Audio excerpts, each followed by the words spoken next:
May ibong Adarna. Ibong Adarna na mataan sa Antique? Ating nakita sa Bulacan.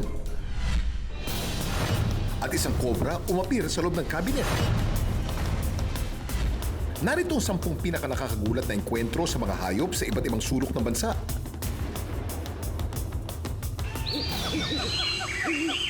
Sa number 10, mga hayop na bigla na lang namataan sa hindi inaasahang lugar. Kasama dyan ang maliit pero kapansin-pansing mga squirrel. At dahil hindi ito karaniwang tanawin sa ganitong lugar, kaya talagang nakakapukaw ito ng atensyon.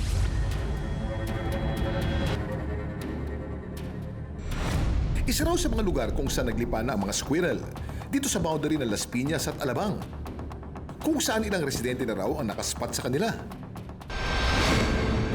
Yun. Nung nagja-jogging na ako. Dalawa ko sila nakita, nag-aabulan dito sa wire. Ang kulay niya ay gray, tapos ang sa ilalim may puti. Ang cute nila, ang sarap nilang gawing pet. Native ang mga squirrel na ito sa Southeast Asia, partikular sa Thailand, Cambodia, Laos at Vietnam. Dami mong alam, Kuya Kim. Kakaibang sighting ang squirrel sa number 10, pero sa number 9, isang ibon naman ang agad kukuha ng atensyon dahil sa isang natatanging katangian. Pula ang mga mata nito. Sa Kalibo, Aklan, nakita ng residente na si Archie ang malauwak na ibong may mapula at parabang nanlilisik na mga mata. Habang kumakain ako sa bahay, maingay yung yung paligid. Doon sa may itaas, pag tingala ko, napakaraming mga ibon. Nagulat din kasi malalaki siyang ibon na first time ko lang nakita yung ganong klaseng mga ibon. Ayon kay Doc Sean, isang wildlife veterinarian, posibleng isang Asian glossy starling ang nakita ni Archie.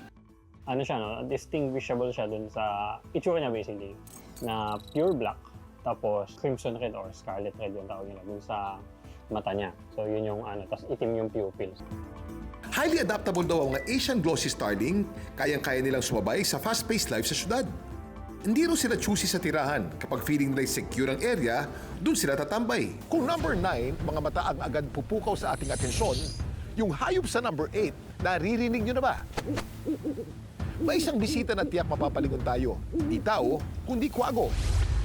Manlalaki rin kasi ang mata nyo kung isang gabi, bisitahin kayo ng isang kwago.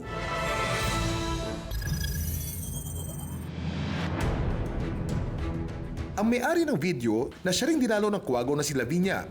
Isang simpleng may bahay at hindi raw kaklase ni Harry Potter na may alaga ring kwago. Nung pinicturan ko muna siya, so sabi ko kulay red yung eyes niya, tapos brown yung feather, yung katawan. First time kong nakakita talaga ng kwago. Ang bumisitang kwago sa bahay ni Lavinia, isa palang Philippine Scops owl. Isa ito sa mga karaniwang uri ng kwago sa Pilipinas. Tinawag itong megalotis na ibig sabihin ay big ears dahil sa malaki nito na parang tengang bahagi ng balahibo sa ulo. At kapag nakaramdam ng takot o panganib, kaya nitong palakihin ang anyo ng katawan at pakpak para magmukhang mas malaki kaysa sa predator. Ang kwago ay tinurn over sa DNR at sa huli pinakawalan din sa wild.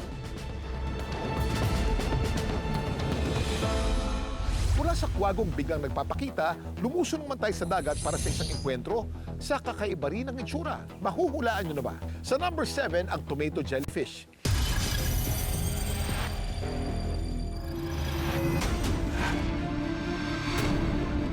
Nabulabog ang mga residente sa tabing dagat na ito sa Palawan. May kung ano kasing biglang naglitawan.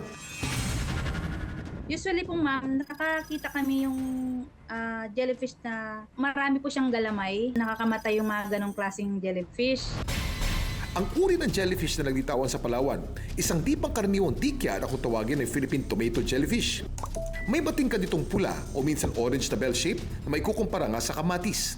Ang tomato jellyfish po ay makikita sa Indo-Pacific region. So kabilang ang Pilipinas, Indonesia, Malaysia, Vietnam at iba pang mga bansa. Ang local name doon sa Palawan ay labong-labo. Mula sa mga may galamay, punta naman tayo sa may sungay. Sa number 6, isang Philippine deer ang naging bida sa isang hindi malilimutang enkwentro. Paano kung yung akala mong wala na, biglang bumalik. Yan ang nakatutuwang kwento ng Philippine brown deer dito sa isla ng Marinduque. Dati raw ay naglipana sila rito sa Marinduque, pero 30 years ago, pinaniniwalaan daw ng mga lokal na naging locally extinct na ito sa kanilang isla.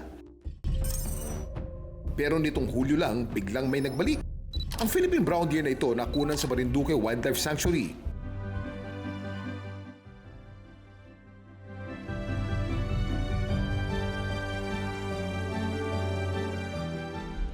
Ang Philippine brown deer o Philippine sambar ay isang endemic na uri ng usa.